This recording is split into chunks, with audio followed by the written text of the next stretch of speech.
tu veux avoir le caractère de Dieu, si tu veux que lorsqu'on te voit, on puisse voir Christ en toi, il va falloir que tu restes dans la présence de Dieu. Et quand je parle de rester, je suis pas en train de parler de passer du temps dans la présence de Dieu. Je parle de rester au sens de demeurer en lui, demeurer dans sa présence. Parce que le caractère de Dieu, il est décrit dans Galates 5 lorsqu'on parle du fruit de l'esprit. Et la Bible dit que le fruit de l'esprit, c'est l'amour, la paix, la joie, la patience, la bonté, la tempérance, la bénignité. On parle du caractère de Dieu. Il est décrit ici comme étant un fruit du Saint-Esprit. Si on parle d'un fruit, à la base, il y a une semence. Et cette semence-là, tu la reçois quand tu es dans la présence de Dieu. Le Saint-Esprit vient mettre sa semence. Il vient semer cette parole-là en toi. Il vient semer de son esprit en toi pour que ça puisse produire le caractère de Dieu. Mais le problème, c'est que nous, on reçoit la semence quand on passe du temps dans la présence de Dieu, mais on ne reste pas dans la présence de Dieu pour qu'après avoir reçu la semence, que la semence puisse être cultivée, que la semence puisse grandir et qu'ensuite elle puisse produire du fruit. Entre l'étape de la semence et le fruit, il y a un long processus qui se passe. Et ce processus-là, il ne peut se passer que si vous restez dans la présence de Dieu. C'est pour ça que souvent, quand tu passes beaucoup de temps avec le Saint-Esprit, tu vas remarquer qu'il y a certaines choses que tu faisais avant, que tu ne fais plus. Ton caractère commence à changer. Mais le problème, c'est que si tu ne restes pas dans cette présence, tu vas recommencer à pratiquer ce que tu faisais avant. Parce que dans le même chapitre, on parle du fruit de l'esprit, on parle aussi des œuvres de la chair. Et le problème, c'est que si tu ne manifestes pas le fruit de l'esprit, c'est que tu es en train de manifester les œuvres de la chair parce que les deux sont opposés. Si tu manifestes pas la patience, tu seras en train de manifester l'impatience. Si tu manifestes pas la bonté, tu seras en train de manifester la méchanceté. C'est l'un ou l'autre. Et le problème, c'est que dès qu'on s'éloigne de la présence de Dieu, on recommence à manifester les œuvres de la chair parce que Dieu ne nous a pas appelés à passer du temps dans sa présence. Il nous a appelés à demeurer en lui. Et lorsque Jésus parle de ça à ses disciples, il leur dit, si vous demeurez en moi et que je demeure en vous, c'est alors que vous porterez du fruit. Ça veut dire que tant qu'on n'est pas à ce stade où l'un demeure en l'autre et l'autre demeure en l'un, vous ne pouvez pas porter du fruit. Et c'est pour ça que vous avez l'impression que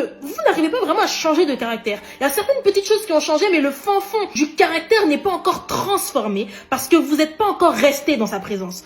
Il vous a visité, mais là, on parle de si vous demeurez en moi et que je demeure en vous. Vous remarquez qu'il y a deux parties. Il y a votre partie et il y a la partie de Jésus. Jésus, il a déjà envoyé son esprit pour que son esprit demeure en vous. Mais est-ce que vous, maintenant, vous demeurez dans la présence du Saint-Esprit? Parce que c'est de là que viendra la transformation. Quelle que soit la gravité de tout ce que vous avez fait dans votre vie, Jésus-Christ est capable de vous transformer. Il peut transformer quelque chose qui était mort et lui redonner la vie. Et il l'a fait. Lorsqu'on parle de l'histoire de la verge d'Aaron dans la Bible, la verge d'Aaron, c'était juste un morceau de bois comme ça. Et Dieu a fait un miracle. Il a fait fleurir cette verge. Ça veut dire que quelque chose qui était mort, juste un bout de bois qu'on a coupé, Dieu l'a fait fleurir. Mais il s'est pas arrêté à là. À partir du moment où il a fait le miracle, après, on a pris cette verge et on l'a conservée dans l'arche de l'alliance. Et quand on parle de conservation, on parle de garder en bon état. Si on a conservé le bâton d'Aaron dans l'arche de l'alliance qui était autrefois le symbole de la présence de Dieu, ça veut bien dire que lorsqu'il y a une transformation que Dieu fait, ce qui va la conserver, ce qui va la maintenir, c'est la présence de Dieu. C'est pour ça que dès que tu t'éloignes, tu recommences à parler mal, tu recommences à critiquer les gens, tu recommences à retomber dans l'impudicité, tu recommences, parce que ce qui conserve la transformation, c'est la présence de Dieu. Dieu ne veut plus que vous restiez dans des dimensions où vous le visitez de temps en temps. Vous prenez des temps d'intimité avec lui de temps en temps. C'est une bonne chose, mais c'est pas assez pour pouvoir manifester le caractère de Dieu. Il faut rester dans sa présence. Il faut que vous puissiez aspirer à une dimension où vous ne vous fixez pas simplement des heures de prière. Je priais 2 heures aujourd'hui, j'ai prié 3 heures. Non, que en fait vous demeuriez dans sa présence. La différence entre une personne qui prend des temps d'intimité et une personne qui demeure dans la présence de Dieu, c'est que l'une, elle voit Dieu ponctuellement. L'autre, elle est en connexion avec le Saint-Esprit 24 heures sur 24. Tu dors, tu es en connexion. Tu es réveillé, tu es en connexion. Tu es au travail, tu es au sport, tu es à la salle, tu es avec tes copines. Partout où tu es.